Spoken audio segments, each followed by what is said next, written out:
네, 사랑하는 성도님들, 우리가 예레미야를 묵상하면서 34장부터 45장까지는 유다의 멸망 직전과 직후 상황이 기록되어져 있다라고 우리가 배웠습니다.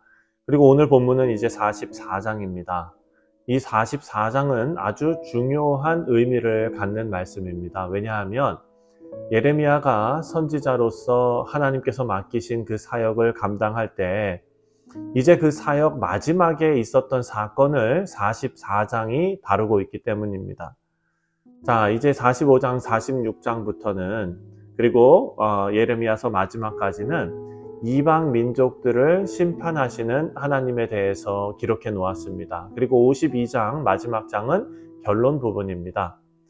예레미야가 44장에서 어찌 보면 마지막 설교를 하는 것인데 하나님의 말씀을 거역하고 애굽으로 들어간 그 유다의 남은 사람들에게 마지막 설교를 하고 있는 것입니다. 자, 예레미야의 설교 내용을 보면은요, 정죄의 내용이 있고 심판의 내용이 있습니다. 유다의 남은 사람들은 다마네스에 있습니다. 그런데 오늘 말씀을 보면은요, 예레미야는 마지막 설교에서 이 다마네스뿐만 아니라 애굽 땅에 거하는 모든 유다 사람들을 향해서 경고하는 메시지가 나옵니다. 자, 1절 말씀을 보면은요, 1절에 애굽 땅에 사는 모든 유다 사람들, 곧 믹돌과 다바네스와 놉과 바두로스 지방에 사는 자에게 대하여 말씀이 예레미야에게 임하니라 이르시되.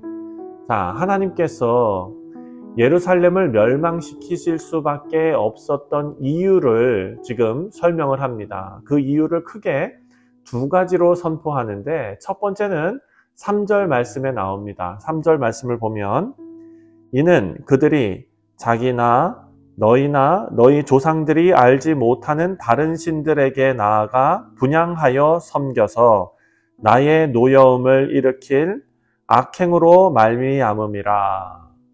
자, 바로 우상숭배죠. 또 하나는 10절에 나오는데요. 10절을 보면 그들이 오늘까지 겸손하지 아니하며 두려워하지도 아니하고 내가 너희와 너희 조상들 앞에 세운 나의 율법과 나의 법규를 지켜 행하지 아니하느니라. 불순종입니다. 그러니까 유다가 망한 이유가 두 가지를 지금 들어서 얘기하는데 첫 번째가 우상숭배, 두 번째가 불순종이다 라고 기록하고 있습니다. 자, 유다의 남은 사람들이 바벨론의 포로로 끌려가지 않았다고 하나님의 심판을 피한 것이 아닙니다. 유다에 이미 임한 동일한 하나님의 심판이 주어질 것입니다. 그것은 유다가 하나님의 법과 율례를 지키지 않았기 때문이다 라고 말씀합니다. 자, 사랑하는 성도님들, 여기서 우리가 알 수 있는 사실은 하나님의 은혜를 거부한 사람들의 삶, 이미 황무지와 같이 된다는 것입니다.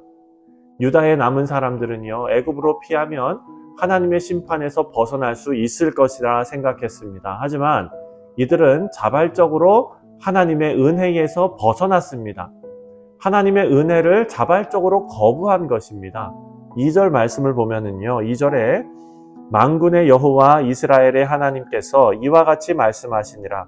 너희가 예루살렘과 유다와 모든 성읍에 내린 나의 모든 재난을 보았느니라. 보라, 오늘 그것들이 황무지가 되었고 사는 사람이 없나니. 자, 유다 땅에 남아 있으라는 하나님의 명령이 있었습니다. 하지만 이들은 애굽의 군사력과 경제력만 믿고 애굽으로 이동했습니다. 이들의 짧은 생각과 그리고 이 판단의 결과는 엄청난 것이었습니다. 본문을 보면 황무지가 되고 사는 사람이 없게 되었다라고 말합니다. 예루살렘이 황무지가 된 것은 유다 백성 모두가 황무지 인생이 된 것과 다름없는 것입니다. 하나님께서는 이들에게 돌아올 수 있는 기회를 주셨습니다. 다시 말해 은혜를 베풀어 주셨습니다. 하지만 은혜를 스스로 거부한 유다는 하나님께서 보낸 선지자도 핍박하고 선지자의 예언도 믿지 않았습니다. 그들에게 다시 한번 살 기회를 제공했지만 스스로 거부했습니다. 그 결과 그들의 인생은 황무지가 된 것입니다. 여러분, 황무지의 뜻이 뭡니까? 바로 손을 대지 않고 가꾸지 않고 그냥 내버려진 땅이 황무지입니다.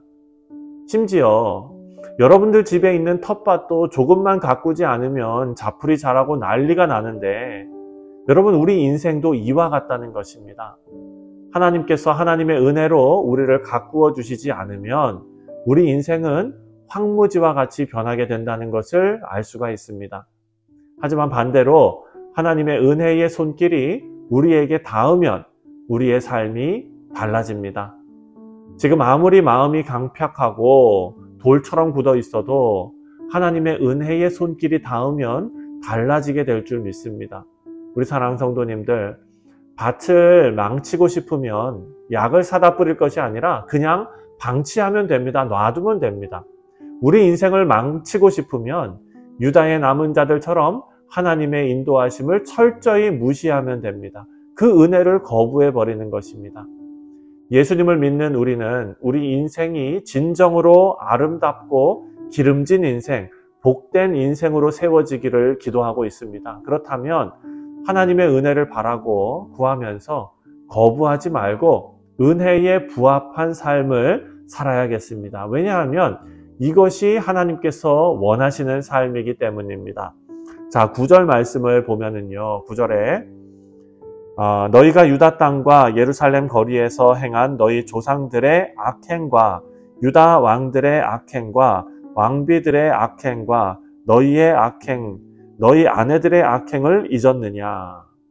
자, 이 말씀은요, 과거의 역사를 잊지 말라라는 말씀입니다. 과거 이스라엘 조상들의 악행은 하나님의 말씀과 법도를 지키지 않는 것이었습니다. 하나님의 말씀과 법도를 지킨다는 것은 율법을 기계적으로 그냥 지키는 것을 의미하지가 않습니다. 하나님께서 원래 디자인하신 아름다운 관계를 맺는 것이 하나님의 의도입니다. 우리는 하나님의 마음을 힘써 행하면서 그 마음을 우리의 마음에 품고, 그리고 하나님의 말씀을 들으면서 그 말씀의 원리대로 힘써 행해야 합니다. 동시에 그런 행함이 나올 수 있는 바른 자세를 가져야 되는데, 그것이 바로 하나님과 맺는 아름다운 관계, 올바른 관계인 것입니다. 하나님을 사랑하는 아버지로 여기고, 또한 동시에 만물을 통치하시는 왕으로 여기며, 하나님 앞에서 우리가 가져야 할 바른 자세와 바른 태도를 유지하는 것입니다. 여러분, 이것이 무너지면 오늘 본문에 나오는 남겨진 유다 사람들처럼 반복된 은혜의 거부와 범죄로 심판에 이르게 될 것입니다.